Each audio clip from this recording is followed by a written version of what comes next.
All right, I am re-recording this because the other time I taught this lesson, it didn't go so well and it was too long.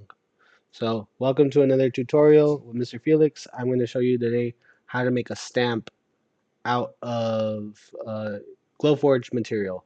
We're going to be using wood material today, so, figure out which wood you want to use. Is it basswood? Is it walnut? Doesn't really matter which one. Just make sure that, you try different kinds of woods, right? If you try to do this assignment and you use one kind of wood and it doesn't come out so good, try a different kind of wood, right? Um, we'll be making stamps, and like always, we're going to be using Adobe. So let's go to Adobe's official site. And for this assignment, you might want to have a, what do you call that? A picture in mind that you want to print, right?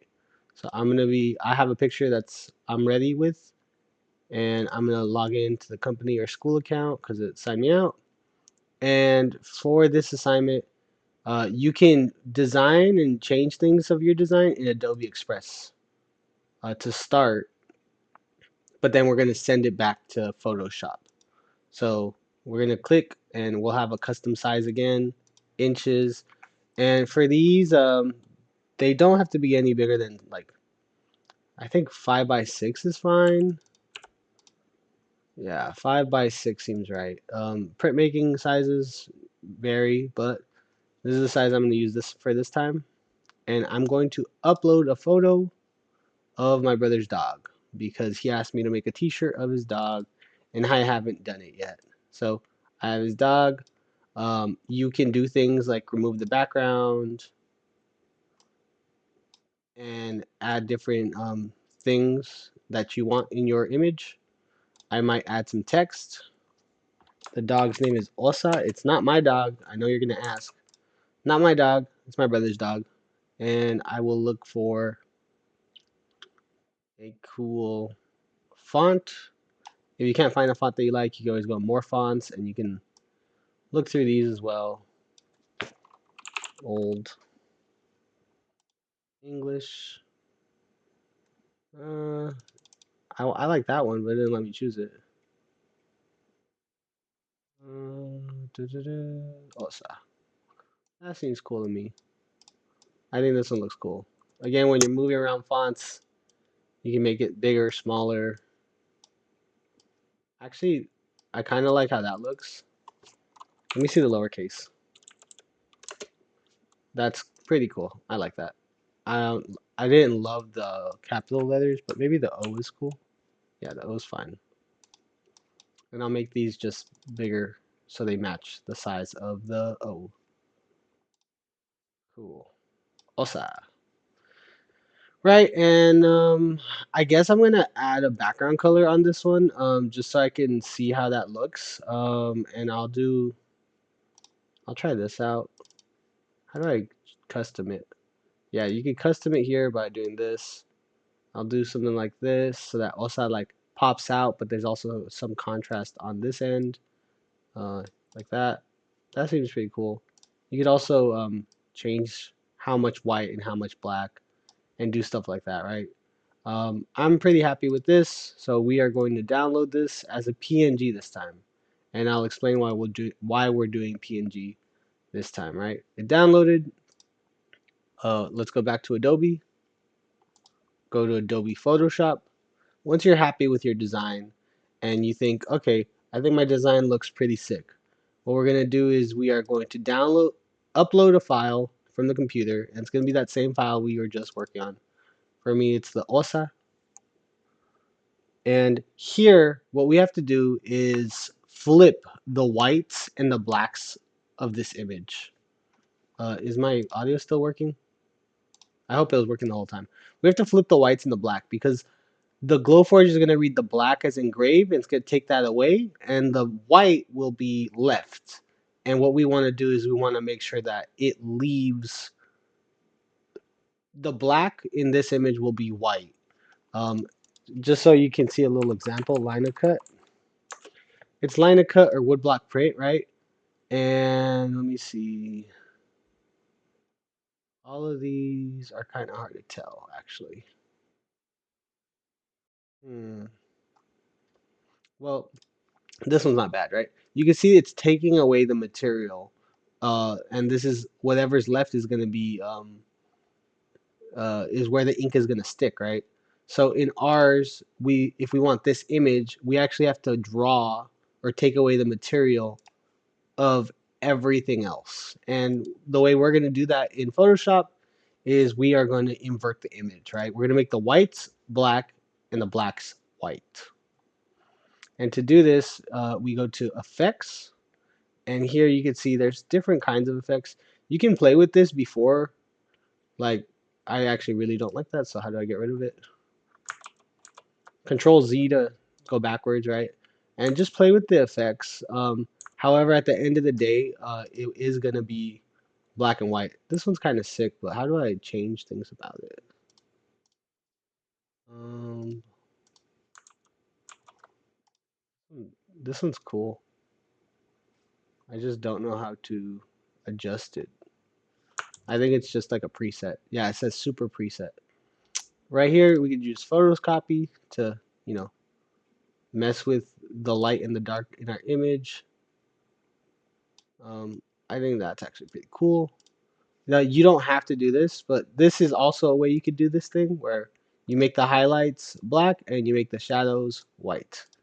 And this is how the image will look. However, restart it back to default. I'm gonna get rid of this. There's a lot of ways we could do. Cancel. Yeah.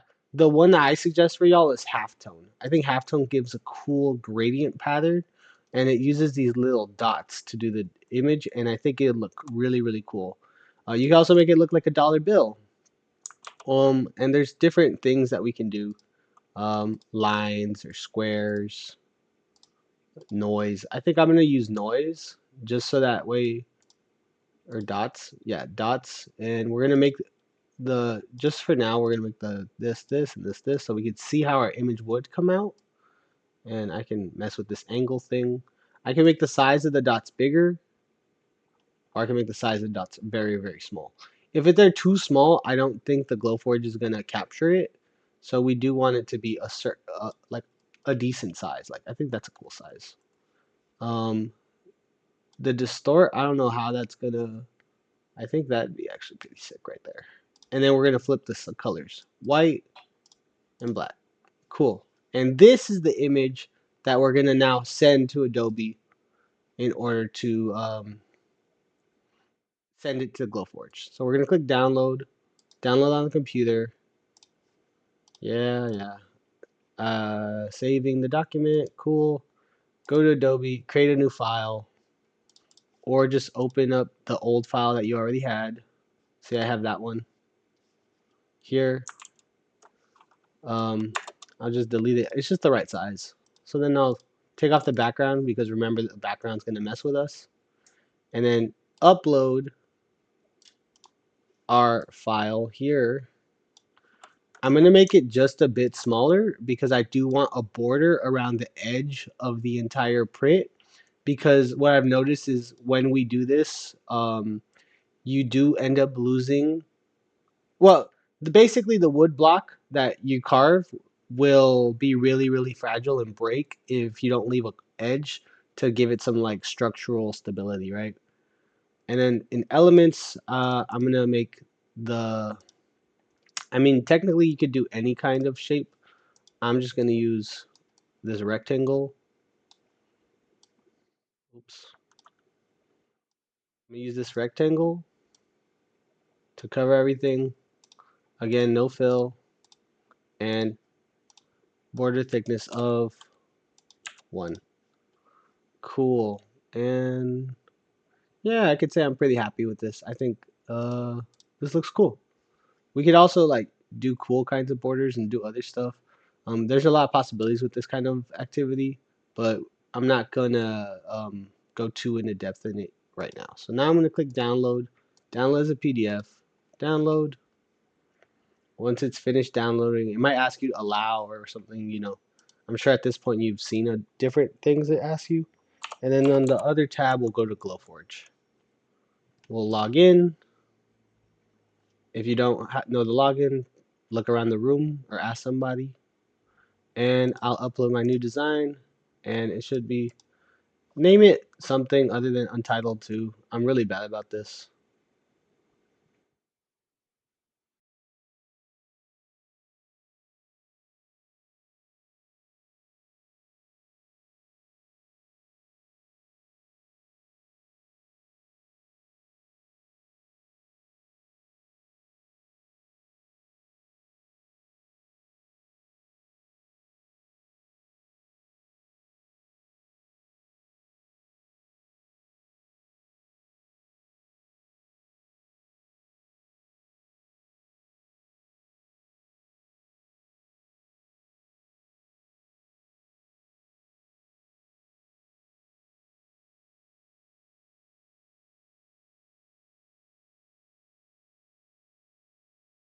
Hello? Okay, sorry, my headset died. And then just send it to print, and after that, you're gonna basically, you know, lay out your ink. You're gonna basically do what it looks like here. So just ask me or somebody else for help with this. You'll lay out ink on a plastic sheet. You'll roll it onto your wooden block, and then you will use your block to print out your image. It's not too hard, and I do suggest that you like really play around with what you can do with this because this is a really fun technique. You can use more than one color, make your designs really interesting, but for each block, it'll be only one color. And this one, you can already see like how cool is this gonna look when I print it. All right. That's the end of this tutorial. If you have any questions, please ask somebody around you. Um, right. I'm sure people will be able to help you. Yeah. Thank you for listening. I appreciate your time. Bye. Have fun.